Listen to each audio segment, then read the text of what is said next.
Hello नमस्कार दोस्तों, आप सभी का स्वागत है एक बार फिर से हमारे यूट्यूब चैनल में। जैसा कि आप सभी लोग जानते हैं कि हम लोग rich dad poor dad book पढ़ रहे हैं, जो कि रॉबर्ट कियोसाकी के द्वारा लिखा गया है।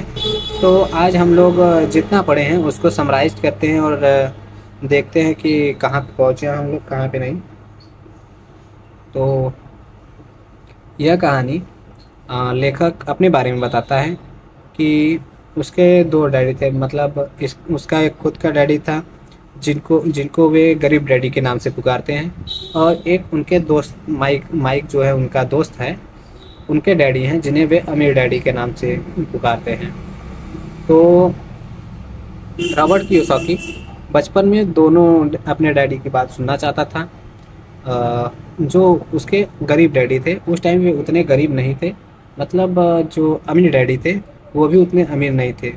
दोनों लोग मतलब जो गरीब डैडी थे वो मतलब दोनों सामान्य उस टाइम थे।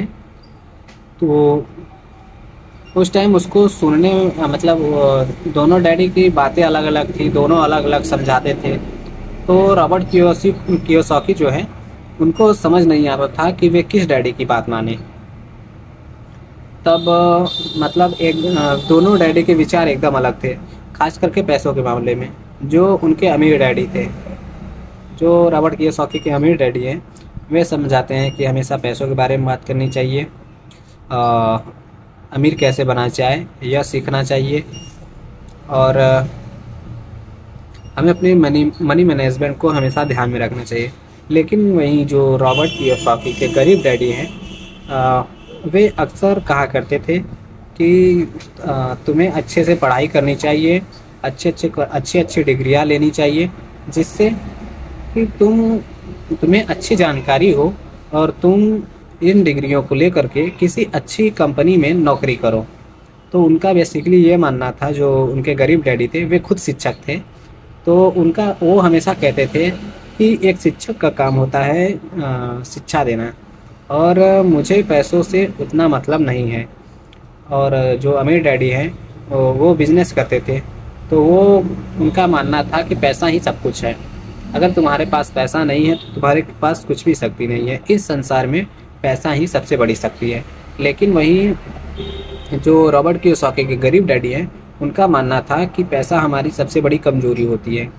तो बचपन में जब उन्हें समझ में नहीं आता था तो उन्होंने काफ़ी विचार किया कि मुझे किस डैडी की बात सुननी चाहिए, किस डैडी की बात नहीं सुननी चाहिए पैसों के मामले में।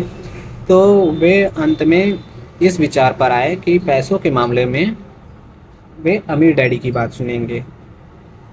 तो ऐसा ही होता है। तो जब जिस कॉलेज में रॉबर्ट कियोसाकी पढ़ता था, उस कॉलेज में सभी मतलब जितने भी लड़के पढ़ते थे वो बहुत ही ज़्यादा अमीर थे। मतलब उनके पास गाड़ी था, बंगला था, और वे वीकेंड पे घूमने भी जाया करते थे।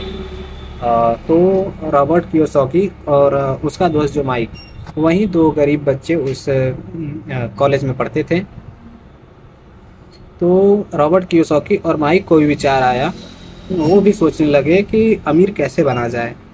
तब ये बात रॉबर्ट कियोसाकी सबसे पहले अपने पिताजी से पूछता है।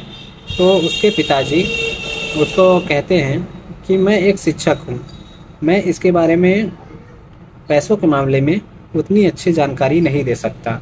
मेरा काम है पढ़ाना और मैं उसी पर ध्यान देता हूँ। अगर तुम्हें पैसों के मामले में सीखना है तो माइक के पिताजी से सीखो। वे बहुत ही अच्छी जानकारी दे सकते हैं और तुमको बता सकते हैं कि अमीर कैसे बना जाए। और रॉबर्ट कियोसाकी के पिताजी कहते हैं कि आने वाले समय में माइक के डैडी बहुत बड़े अमीर आदमी बनने वाले हैं। तो रॉबर्ट कियोसाकी और माइक उस दिन डिसाइड करते हैं कि माइक से रॉबर्ट कियोसाकी बोलता है कि तुम अपने घर जाना तो अपने पिताजी से पूछना कि क्या वे हमें अमीर बनना सिखा सकते हैं। तो इस पर माइक मान जाता है, क्योंकि उसे भी अमीर बनना सीखना था कि अमीर कैसे बना जाता है। तो यह मान जाता है और कहता है कि मैं अपने पिताजी से पूछ लूँगा, और जैसा वो कहेंगे फिर कितनी भी देर हो जाए मैं तुम्हें रात को भी कॉल करूँगा। तो दोस्तों, मुझे लगता है कि यह वीडियो यहीं तक रहने देते हैं। अब मिलते हैं किसी नेक्स्ट वीडियो में। तब तक के लिए जय हिंद, जय भारत, धन्यवाद।